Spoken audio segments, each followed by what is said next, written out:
नमः संस्कृताय। संस्कृत सुधा YouTube channel पर आपका हार्दिक स्वागत एवं अभिनंदन है। अभी तक हमने पार्ट 1 और 2 में कक्षा 7 के लिए 3 प्रश्नों पर चर्चा की। प्रश्न संख्या 1, 2 और 3। आज आपके सम्मुख प्रश्न संख्या 4 जो कि अनुप्रयुक्त व्याकरण वाला भाग है, अर्थात व्याकरण से संबंधित यह प्रश्न है, इस पर हम चर्चा करेंगे।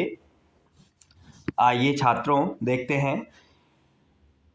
अधोलिखित वाक्येषु रेखांकित पदेषु संधिं संधिच्छेदं वा कुरुत। केवलम प्रश्नत्रयम्, 3 प्रश्न करने हैं और जो पद रेखांकित हैं, है ना, उनमें आपको संधि अथवा संधि विच्छेद यहाँ पर करनी है। संधि का अर्थ है कि 2 शब्दों को जोड़ देना और संधि विच्छेद का अर्थ है कि उस जुड़े हुए शब्द को अलग अलग कर देना, 2 भागों में बांट देना। तो देखते हैं। पहला, मम गृहम अभितः, देखिए, देवधन आलयः अस्ति। मेरे घर के सामने क्या है? देवालयः अस्ति। अब देखिए, देवधन आलयः, देवधन आलयः। अब इस शब्द में आपको क्या करनी है? संधि करनी है। देखिए, दोनों पद हैं, देवधन आलय, है ना। तो यहाँ पर क्या होता है कि ये देव का जो अ है, ये व में क्या है? अ है, और आलय में क्या है? आ है। तो अ धन आ मिलकर के क्या हो जाता है छात्रों? आ हो जाता है ना। दीर्घ संधि का उदाहरण है ये। तो अ धन आ, यानी ये व का अ और आलय का आ दोनों मिलकर आ हो जाएंगे। तो व में किसकी मात्रा लगेगी? आ की मात्रा, है ना, वाह। तो सीधा सा अर्थ है कि ये क्या बन जाएगा? देवालयः, है ना, ऐसे बन जाएगा देवालयः, देवालयः, ऐसे। देखिए, ये जो वा है, इस व में ये आ जुड़ गया, ये दोनों जुड़ गए तो देवालयः शब्द बन गया। तो मम गृहम अभितः देवालयः अस्ति। आगे, अहम विद्यालयम गच्छामि। अब देखिए, विद्यालय जो शब्द है, इसके आगे रिक्त स्थान है, अर्थात विद्यालय को हमें क्या करना है? अलग करना है। विद्यालयम है ना, विद्यालय को द्वितीया का शब्द रूप है। तो वही दीर्घ संधि का ही उदाहरण है, विद्या धन आलयम, विद्यालयम, है ना। तो विद्या, देखिए, आ, विद्या, द्या में क्या है? आ है, और आलय में क्या है? आ है, दोनों मिलकर आ ही हो जाएंगे। तो द्या, द्या में आ ही रहेगा, तो विद्यालयः ऐसे शब्द रूप बन जाएगा। अगला देखिए, मम मित्रम पुस्तकालये पत्रिकां पठति। मेरा जो मित्र है वो पुस्तकालय में पत्रिका पढ़ रहा है। अब देखो, पुस्तक धन आलये, फिर से ये भी दीर्घ संधि का ही उदाहरण है, पुस्तक धन आलये। क में क्या है? अ, आलये में क्या है? आ, दोनों मिलके क्या बनाएंगे? आ, यानी क में आ की मात्रा जुड़ जाएगी, तो क्या बन जाएगा? पुस्तकालये, पुस्तकालय में सप्तमी का रूप है ना। मम मित्रम पुस्तकालये पत्रिकां पठति, यह भी दीर्घ संधि का ही उदाहरण है। आगे, विद्या धन अर्थी विद्याध्ययने श्रमः करोति। जो विद्यार्थी होता है वो विद्या के अध्ययन में श्रम करता है। श्रम अर्थात परिश्रम, है ना, मेहनत करता है। देखिए, ये भी दीर्घ संधि का ही है। तो विद्या धन अर्थी, द्या में क्या है? द्या में क्या है? आ, अर्थी में क्या है अ मिलके क्या बनेंगे आ, तो द्या में आ ही अ मिलके क्या हो जाएगा आ ही हो जाएगा, तो क्या बन जाएगा विद्यार्थी। यह भी दीर्घ संधि का ही रूप है। विद्यार्थी विद्याध्ययने श्रमः करोति। इस प्रकार से छात्रों यह संधि वाला उदाहरण हमने देखा। अब आइए प्रश्न संख्या 5 की ओर अब चलेंगे। अधोलिखितं प्रकृति प्रत्ययं संयुज्य वियुज्य वा पदानि सृजत केवलम प्रश्नत्रयम्। यहाँ पर आपको त्रयम नहीं 4 प्रश्न आपको यहाँ पर करने हैं, क्योंकि 4 अंकों का है, ये प्रिंटिंग मिस्टेक हो सकती है। तो जो नीचे लिखे शब्द हैं उनमें ये तो आपको जोड़ना है। जोड़ोगे कहाँ पर? जहाँ पर 2 शब्द होंगे, और वियुज्य अर्थात अलग कहाँ करोगे? जहाँ एक पद होगा। यानी 2 शब्द होंगे तो जोड़ोगे, और एक शब्द दिया होगा तो उसको अलग अलग करोगे।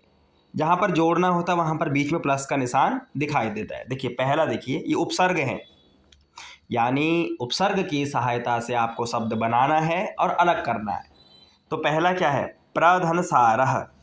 देखिए तो प्रधनसारः, कुछ नहीं करना है, दोनों शब्दों को जोड़ देना है, क्या बन जाएगा?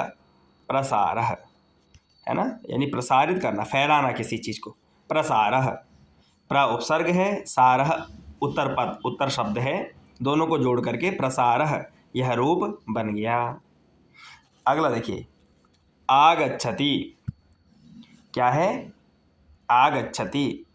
आगच्छति में क्या होगा? अलग अलग करना है, तो आंग इसमें उपसर्ग होता है, तो आंग उपसर्ग और गच्छति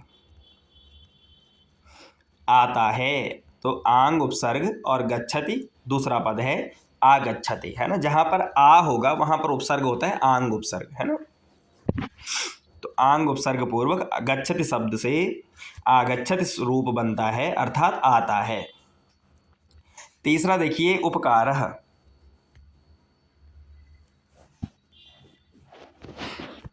तीसरे में देखिए उपकारः, तो उप उपसर्ग पूर्वक कारः शब्द से क्या बन जाएगा? उपकार शब्द बन जाएगा, उपकारः, है ना। उप उपसर्ग है और कारः शब्द है। आगे हमने देखा प्रधन विशति, कुछ नहीं करना है, दोनों को जोड़ देना है, बीच से प्लस का निशान हटा देंगे तो प्रविशति यह रूप बन जाएगा, प्रविशति। ठीक है, प्रविशति अर्थात प्रवेश करता है ना। आगे देखिए समधनचारः। क्या है? समधनचारः। अब ये समचारः में कैसे, जो ये बीच का म है ये अनुस्वार है ना, जो बिंदी हम लगाते हैं, तो सम धनचारः देखो कैसे जोड़ेंगे। तो बीच में जब म है, इससे परे कोई अक्षर आ गया, शब्द आ गया, तो इस म को क्या हो जाएगा? इसको पहले बिंदी होगी। अब हिंदी में तो हम संचार ऐसे लिख लेते हैं, परंतु संस्कृत में क्या करना होता है? इस बिंदी को, इस म को वह अक्षर आ जाएगा जो इससे परे है। इससे परे क्या है? च, और च का जो अंतिम वर्ण है, च छ ज ज या, है ना, तो माँ के जगह पे वो यहाँ आ जाएगा, ऐसे लिखेंगे। फिर संचारः ऐसे। अगर माना इस बिंदी से पहले त वर्ग होता तो उस माँ का क्या हो जाता? न हो जाता। प वर्ग कोई होता तो प फ ब भ होता तो माँ हो जाता, है ना। ये ध्यान रखना होगा। तो संचारः वहाँ पर शब्द बन जाएगा। आगे देखिए प्रश्न संख्या 6 में उचित क्रियापदेन रिक्त स्थानानि पूरयत। उचित क्रिया के योग से आपको रिक्त स्थान वहाँ पर भरना है। देखते हैं, पहला है अहम विद्यालयम। अब गच्छ धातु है लट लकार, है ना, तो गच्छ धातु जाने के अर्थ में, लट लकार वर्तमान काल, क्या रूप बनते? गच्छति गच्छतः गच्छन्ति, गच्छसि गच्छतः गच्छतः, गच्छामि गच्छावः गच्छामः। तो अहम के साथ देखिए, अहम किसका है? उत्तम पुरुष का है, तो अहम के साथ क्या आएगा? सदैव गच्छामि। वहाँ गच्छति नहीं होगा, गच्छामि। अहम के साथ गच्छामि। जैसे सह के साथ गच्छति, ऐसे अहम के साथ गच्छामि। तो अहम विद्यालयम गच्छामि। दूसरी देखिए पुत्री मोदकम, खाद धातु का लट लकार, तो पुत्री मोदकम प्रथम पुरुष का है तो क्या बन जाएगा, खादती। तीसरा देखिए पात्रम रिक्तम, अस धातु का लट लकार का, अस्ति, है ना, पात्र रिक्त है। चौथा देखिए छात्रा विद्यालयम, गच्छ धातु का लट लकार का, अब देखिए वही है, गच्छ धातु का लट लकार है परंतु कर्ता क्या है, बहुवचन है, छात्राः, तो गच्छ का लट लकार में क्या बनेगा, गच्छन्ति, क्योंकि कर्ता क्या है, बहुवचन का है, इसलिए गच्छन्ति। छात्राः विद्यालयम गच्छन्ति, छात्र विद्यालय जाते हैं। आगे प्रश्न संख्या 7 में अंकानां कृते मंजूषातः चित्वा उचितम पदम पूरयत। 4 प्रश्न इसमें करने हैं और अंकों के लिए आपने मंजूषा से, मंजूषा कहाँ है, वहाँ पर मंजूषा आपके पास दी हुई होगी, उससे उचित पद चुन करके आपने रिक्त स्थान भरना है। देखिए यहाँ पर लिखा हुआ है, पहला है 39 यानी 39, इसको क्या कहते हैं, एकोन चत्वारिंशत्, अर्थात 40 से एक कम, तो 39 हो जाएगा। आगे देखिए 20 को क्या कहते हैं, विंशति। फिर देखिए 46 को क्या कहेंगे, षड्चत्वारिंशत्, 40 को चत्वारिंशत्, चत्वारिंशत् में 6 जोड़ देंगे, षड्चत्वारिंशत्। अगला है 13 को क्या कहेंगे, त्रयोदश, भाई 10 को 10 और उसमें 3 जुड़ जाएगा, त्रयोदश। अगला है 19 को क्या कहेंगे, एकोन विंशति। 20 को क्या कहते हैं, 20 और एक कम तो एकोन विंशति, जैसे ऊपर था एकोन चत्वारिंशत्, अर्थात 40 से एक कम, ऐसे एकोन विंशति, 20 से एक कम तो 19 हो जाएगा। ऐसे ही आपने संख्या वाले शब्दों को करना है। इसमें छात्रों आप 1 से 9 तक संख्याएं याद कर लीजिए, फिर 10, 20, 30, 40, 50, 60, 70, 80, 90, 100 को क्या कहते हैं, जैसे एकम, द्वे, त्रीणि, चत्वारि, पंच, सप्त, अष्ट, नव, 10, फिर 20 को विंशति ही, है ना, 30 को त्रिंशत्, 40 को चत्वारिंशत्, 50 को पंचाशत्, 60 को षष्टि, 70 को सप्तति, 80 को अशीति और 90 को नवति और 100 को शतम। उसमें आपने जैसे जैसे संख्याएं, जैसे क्या है 91 है तो 90 को आपको पता है नवति, तो एक जोड़ दो, एक नवति, है ना। ऐसे ही आपको आगे जोड़ना है, कुछ संख्याओं को याद करने से आप आसानी से इसको कर सकते हैं। आगे देखिए प्रश्न संख्या 8 में उचित शब्द रूपाणि चित्वा रिक्त स्थानानि पूरयत। आपने शब्द रूप को उचित रूप से चुन करके रिक्त स्थान भरना है। रमेशः गच्छति, रमेश जाता है, कर्म आपने भरना है, पता है कर्म में द्वितीया होती है तो देवालयम, रमेश जो है वो देवालय जाता है। रमेश कहाँ जाता है, देवालय जाता है। बालिका पत्रम लिखति, है ना, तो बालिका पत्र लिखती, किससे, हाथ से, तो हस्तेन पत्रम लिखति।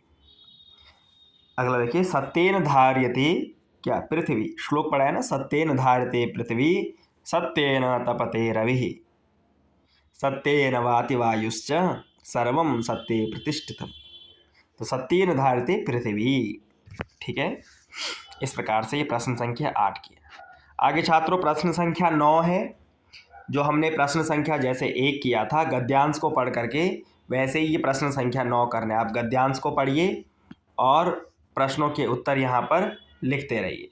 इसमें कुछ विकल्प वाले हैं, देख लेते हैं। बहवः कर्मकराः अनयो पदयो किम विशेष्य पदम, विशेष्य क्या है, तो कर्मकराः विशेष्य हो जाएगा। चरणों, इसका पर्यायवाची क्या है, चरण का अर्थ है पादो, पाँव। आगे एतद् दृष्ट्वा श्रीकंठः अकथयत्, इसमें क्या क्रियापद है, तो अकथयत् कहा, क्रियापद है, अंतिम में है। प्रश्न संख्या 10 में देखिए फिर से यहाँ पे श्लोक है, वही श्लोक आ गया सत्येन धार्यते वाला, इनका उत्तर आपको देना है। फिर कहा सर्वम सत्ये प्रतिष्ठितम, अत्र सर्वम पदस्य को अर्थः, सर्वम का अर्थात सर्व से किसका अर्थ ग्रहण होता है, तो संपूर्ण जगत का। सत्येन तपते रवि, इसमें सूर्य का क्या पर्यायवाची है, सूर्य का क्या होगा, सूर्य पदस्य पर्याय पदम किम।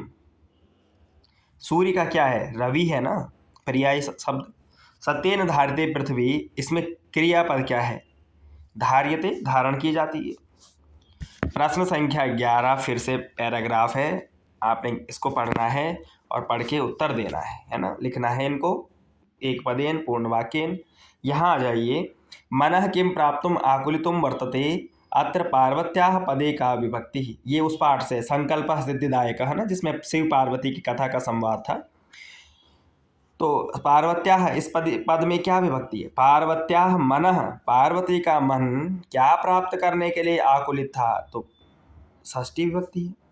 अस्मिन् नाट्यांशे अनृतम, अनृतम का अर्थ होता है झूठ, तो उसका विलोम पद क्या हो जाएगा, सत्यम।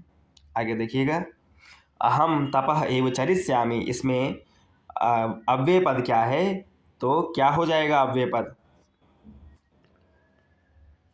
त एव है ना, एव, एव च है ना, ये क्या है, अव्यय है, ज़्यादातर यही प्रयोग होते हैं।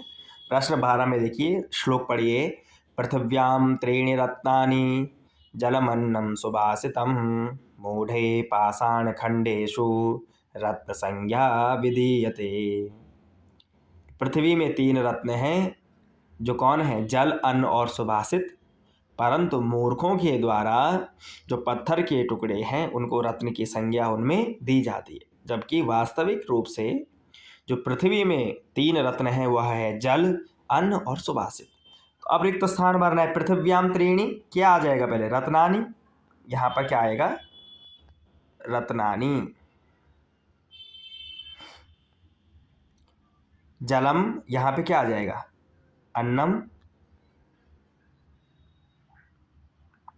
दूसरा वाला, और तीसरा है मूढ़ई, मूर्खों के द्वारा, मूढ़ई, मूर्खई, तीसरा ये है, मूढ़ई पाषाण खंडेशु रत्न संज्ञा विधीयते। श्लोक पूरा करना है। प्रश्न 13 में प्रश्न पत्रात् अतिरिच्य स्वपाठ्य पुस्तकात् स्मरणाधारण किमपि श्लोकद्वयं संस्कृतेन लिखत।